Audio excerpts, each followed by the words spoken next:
Hello everyone! Have a nice day to all! Samahan niyo kung maggawa ako ng salad.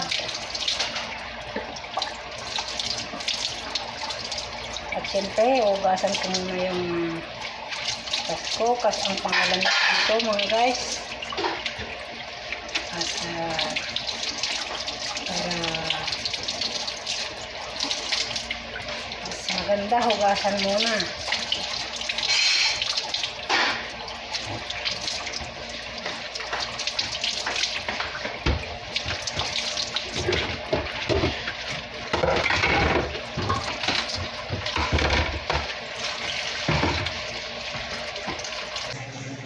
Ito na mga guys, slicein ko lang siya ng medyo malalaki. Ayan. At ito yung ihalo ko mga guys sa salad ko. At nagprito ako ng burger ng karne. Ito siya mga guys, prito ko yung karne ng burger, tapos hiwa-hiwain ko lang at ito lang ihalo ko sa salad ko. Ayan. May natapos na dyan. Ito na mga guys, tapos na.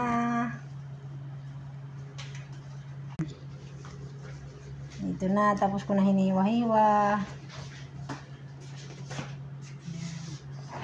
Tapos ito na din yung hiwa-hiwain ko din. Ayan. Yan, ito lang gagawin ko mga guys. Ayan. Tapos lalagay ko lang sa ibabaw niya.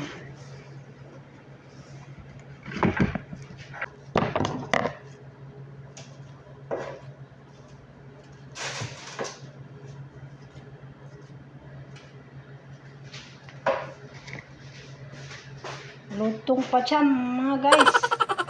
Pachamba.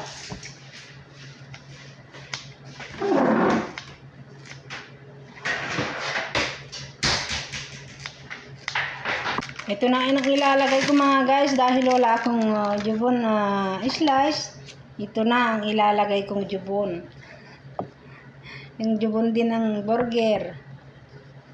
Cheese ng burger. Wala yung cheese slice mga guys, kaya ito na lang. Ayan. Ganito lang din. Ayan, guguntingin ko. Didesign ko lang sa ibabaw niya mga guys. Ayan.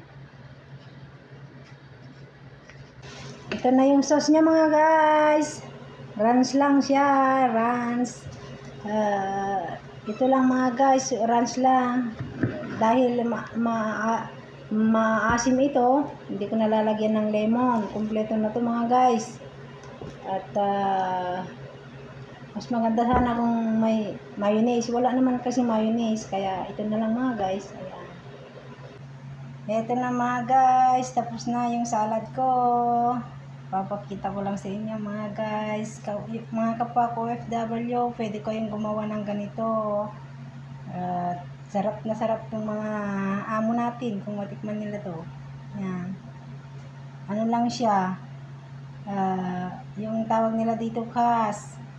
At saka yung karne lang ng burger, prito nyo. Tapos cheese, tapos yung ranch na sauce, yun. Mas masarap pa kung may mayonnaise mga guys na halo. Ito na mga guys, yan. Ganyan ang salad nila dito. Yan. Italian salad. Yan.